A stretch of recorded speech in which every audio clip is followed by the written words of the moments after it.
Bienvenidos, esto es Razón de Estado y tengo el gusto de presentarles a la doctora Karin Slowin Umaña. Ella es médico y experta en salud pública, estuvo a cargo de CGPLAN. Nos acompaña también el doctor Fritz Thomas, él es economista, exdecano de la Facultad de Ciencias Económicas de la UFM, y licenciado Juan Luis Font, abogado, periodista y titular del programa de radio y TV Con Criterio. Doctora, señores, bienvenidos a Razón de Estado. Son pocos los científicos y menos los gobiernos que tienen la humildad de reconocer que estamos enfrentando un fenómeno, una de las grandes amenazas que la especie humana ha tenido siempre entre las gavetas del terror, pero para la que nunca nos preparamos. Y hoy simple y sencillamente que estamos enfrentándonos a ella, pues hace falta eso, ¿no? El criterio, la humildad y sobre todo el conocimiento para enfrentar una pandemia con los recursos que realmente tenemos y no con los que quisiéramos tener. Y esto lo que hace es llamar y convocar a medidas autoritarias, medidas restrictivas que terminan haciendo más daño que la misma pandemia. Doctor Thomas, trátenos de dar un breve resumen de en qué momento está Guatemala en lo que respecta a la pandemia, qué efectos están teniendo las medidas que se están tomando. Sí, Dionisio, yo coincido mucho con tu comentario sobre lo que sabemos y lo que no sabemos y la humildad. Puedo entender la situación de las personas que están en el gobierno.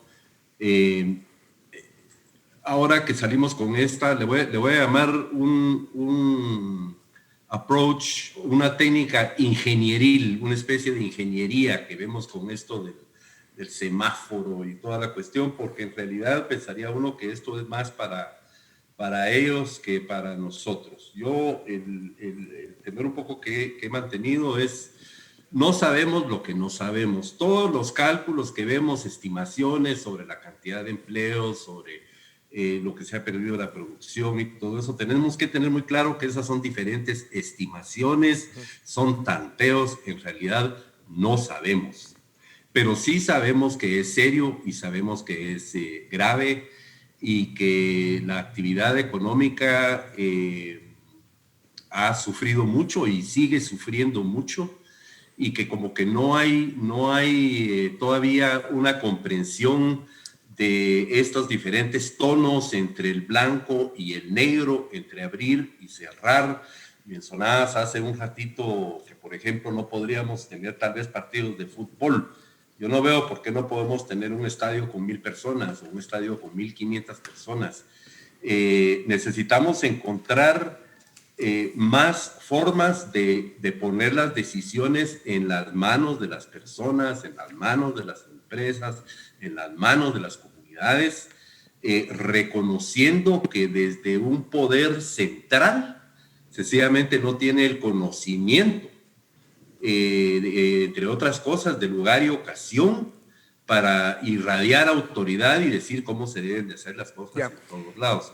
Yo me quedé, ya sé que yo me quedé un poco decepcionado con la última presentación que hizo el presidente, porque siento que su estilo ha mejorado mucho. Si uno compara de las primeras conferencias de prensa que dio a las de ahora, es obvio que ya tomaron control los expertos en cómo tiene que hablar, cómo se tiene que expresar, el discurso que tira, lo de los semáforos y todo eso.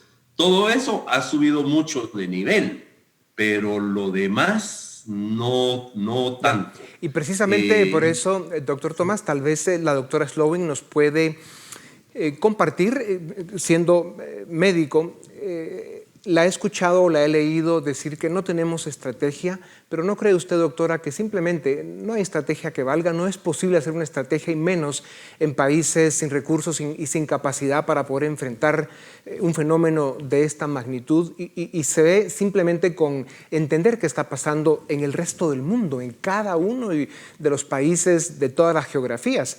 En América Latina podemos mencionar casos como el de Costa Rica y Uruguay, que en todo caso han favorecido la libertad y la responsabilidad individual con menos controles, y algunas medidas más restrictivas que han tomado han demostrado que les traen más contagios y más problemas que beneficios y soluciones.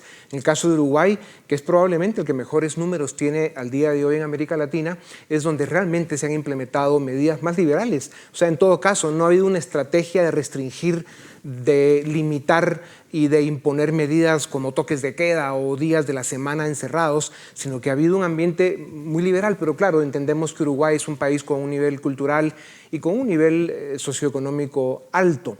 Pero cuéntenos un poco, doctora, ¿realmente cree usted que es posible tener una estrategia, digamos, compleja y que tenga objetivos claros en un caos de la magnitud del que provoca una pandemia? Bueno, buenas tardes, pero yo creo que la evidencia más bien a nivel global es que sí se puede tener y sí se puede ejecutar. Y hay casos, indudablemente, ¿verdad? Casos más exitosos con modalidades, si quiere, más autoritarias y restrictivas, y casos con modalidades menos autoritarias y menos restrictivas, como el caso de Uruguay que menciona, que están basadas en una apuesta a una construcción histórica de una sociedad con una ciudadanía muchísimo más madura, muchísimo más educada, y que eso le da, digamos, como condiciones mejores para poder adoptar y apropiarse de medidas como las que se necesitan en este caso, que tienen un componente fuerte de decisión individual. Uruguay tiene también ventajas en términos de la densidad de población, pero sobre todo creo yo que de su madurez ciudadana que le permiten un enfoque de ese tipo. Ahora, doctora, ¿no cree usted que es cierto, hay estrategias, pero todas son de corto plazo y basadas en prueba y error? Lo que estamos viendo es a países implementando estrategias que duran muy poco tiempo y los estamos viendo a casi todos, digamos, regresar, según ellos, corregir o al menos cambiar de ruta. Bueno, hay que entender que este no es un bicho, un virus que se conocía de antes. Todo efectivamente ha sido producto de una construcción de conocimiento inusitadamente acelerada, pero que ha demostrado bastante efectividad, diría yo, en términos generales. Las medidas, digamos, generales que se han adoptado. El problema en el caso de países como el nuestro tiene mucho que ver más bien con la debilidad del Estado, una debilidad crónica para poder hacer funciones básicas, ¿verdad? Que tienen que ver con la planificación de una estrategia, la implementación de la misma, el utilizar recursos, porque en este caso, por ejemplo, en Guatemala no era un problema de déficit de recursos financieros que teníamos para poder implementar las medidas, sino fue realmente una falta de comprensión y de visión de qué había que hacer y de no asesorarse adecuadamente al respecto. Ya. Licenciado Fonte, ayúdenos con el tema. Realmente hablamos de estrategias de muy corto alcance en tiempo y en resultados, y entendemos y conocemos las medidas que se han tomado en la mayoría de países. Lo que sí se sabe hoy con bastante nivel de certeza, porque además hay experiencia histórica, es de que los encierros y las medidas restrictivas funcionan en las primeras 6 semanas, cuando arranca una pandemia. Después de eso, todo se vuelve, pues eso, caos, errático, y los resultados son muy discutibles. Hoy lo que estamos viendo en la mayoría de países del mundo es un deterioro en las economías, en la posibilidad de adquirir el sustento diario para los seres humanos, y esto está empezando ya a provocar una amenaza más grande, que es que tengamos al final de esta pandemia más muertes por hambre que por fiebre. O sea, realmente debemos reconocer con humildad que las limitaciones que nos impone el destino, la naturaleza en este momento de la historia de la raza humana, simplemente, pues eso, debemos aceptarlas con humildad y reconocer que al final tenemos que ir enfrentando esto en alguna medida a prueba y error, haciendo lo mejor que podemos, pero sobre todo privilegiando la libertad individual, motivando la responsabilidad individual, porque al final del día es cada ser humano el que sabe qué es lo mejor para sí mismo y para su familia, ¿o no?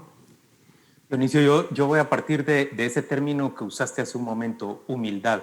Yo tengo que ser muy humilde a la hora de evaluar este tema y reconocer, para empezar, que me siento tan perdido como prácticamente la teleaudiencia que hoy nos estará viendo, o quienes nos están escuchando. Y muchos de los doctores que están dando consejos también están perdidos, ¿verdad? Estamos realmente muy perdidos, como decía Karen, frente a una situación que nunca se había vivido y que apenas en el mes de febrero los que estamos sentados hoy considerábamos impensable que una economía como la estadounidense, como la francesa o el Reino Unido llegaran a detenerse en cierto momento. Entonces, yo tiendo a ser muy crítico de las acciones de gobierno habitualmente. Yo puedo criticar con mucha fuerza, por ejemplo, que el presidente Yamatei conduzca un gobierno que es aliado de personas impresentables en el Congreso, que defiendan el statu quo, lo que están haciendo con la Corte de Constitucionalidad. Pero si yo me traslado a discutir el tema y el papel del gobierno y de las autoridades en el tema de la pandemia, yo tiendo a ser bastante más benevolente o más indulgente en el juicio, porque creo que, así como decís, vamos prueba y error, tanto en Guatemala como en Estados Unidos. Vimos que Texas, vimos que Luisiana, que el Sun Belt gringo que le dicen, está teniendo que volver a cerrarse frente a un resurgimiento de casos. Y me parece a mí que son muy pocos los países y han tenido casi todos en común un sistema de salud público básico muy sólido, los que han logrado salir poco más o menos airosos. Estoy seguro que Uruguay es un buen caso, pero miren, a mí me sorprende Costa Rica. Se dan cuenta que al día miércoles todavía llevaba exclusivamente 38 muertes y lo consideraban ya un escándalo en aquel país. En comparación para nosotros, 1.200 o 1.300 muertes todavía no han supuesto un gran escándalo. Somos países muy distintos, ¿verdad, licenciado Font? Costa Rica es una gran finca con una dispersión, digamos, poblacional impresionante, muchos menos habitantes y con más nivel de vida y educación. Pero en fin, doctor Tomás, hablemos un momento de la arrogancia intelectual o la vanidad política con la que algunos médicos consejeros o incluso, y tal vez con más razón, gobiernos, están pues eso, imponiendo medidas restrictivas, queriendo ser ellos quienes deciden cómo proteger a los ciudadanos. Y ya se está viendo que esto está causando más daño que beneficios. ¿Por qué es tan importante el comprender que los políticos y los científicos en una crisis como esta comprendan que al final es de verdad la libertad individual con responsabilidad, con una campaña potente de las medidas de protección que debemos asumir como mejor vamos a salvar esta tormenta? Bueno, Dionisio, es esta fatal arrogancia nuevamente que se espera que el gobierno resuelva esto. No lo puede resolver. Yo escribí hace 3 meses y creo que lo dije en este mismo programa, y si no me equivoco, en un programa que se hizo con el doctor Asturias, que teníamos que tener mucho cuidado de sobreestimar lo que el Estado podía hacer. Este es otro problema que el Estado no lo va a resolver, y si vamos a ver en comparación con otros países, vemos países como Italia, como España, y en realidad ¿qué tanto está relacionado a lo que tiene capacidad el Estado de hacer? Por ejemplo, con este sistema de los semáforos y esto, aquello y todo, por ejemplo, el gobierno no tiene la información, no tiene los insumos de información para poder alimentar este modelo. A mí me impresionó mucho esta idea que si se portan bien, entonces tal cosa, y si se portan mal, entonces tal cosa, como que está dependiendo esto del comportamiento de la gente. Yo soy de la opinión que hay que tratar de normalizar la vida lo más posible, con lo que dijiste, Dionisio, que las personas tengan acceso a información. Hoy andas en cualquier lado, todo el mundo con máscara y esto, aquello, todo el mundo se quiere cuidar. Todo el mundo se quiere cuidar. Si nosotros vemos las estadísticas de lo que está pasando en Guatemala con la cantidad de contagiados e incluso con la cantidad de muertos, tenemos que contrastar esos números con lo que ocurre cotidianamente en Guatemala todos los años con otras enfermedades, y especialmente enfermedades infantiles y los problemas que tenemos de nutrición y toda una serie de cosas. Yo creo que hay que alejarse de este modelo y de esta mentalidad de que el gobierno lo va a resolver. Vemos ahí los 30,000 millones de quetzales que se destinaron. No hay que salir más que 45 minutos de la ciudad de Guatemala para ir a platicar con la gente en un pueblo donde todos se apuntaron con su recibo de luz y no le ha caído un centavo a nadie. Doctor Como Tomás, dicen, mira, ya te enteraste que el gobierno va a llegar a repartir tal cosa. Y la respuesta es, a mí me da lo mismo porque yo no tengo amigos en... Así es.